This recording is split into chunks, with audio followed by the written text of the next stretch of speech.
कई साल पहले मेरी बहन को इसी उम्र में इन्हीं अलामात का सामना था।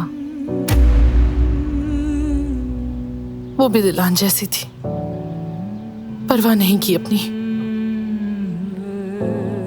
जब अलामात बढ़ने लगी तब राजी हुई, लेकिन तब बहुत देर हो चुकी थी और हम उसे कम उम्री में खो बैठे। मेरे दिल में एक शक आ गया है बारात।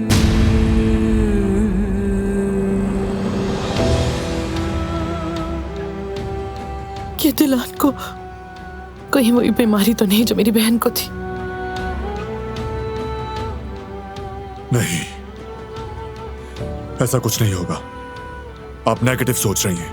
दिलान बिल्कुल ठीक है। कुछ नहीं होगा मेरी बीवी को।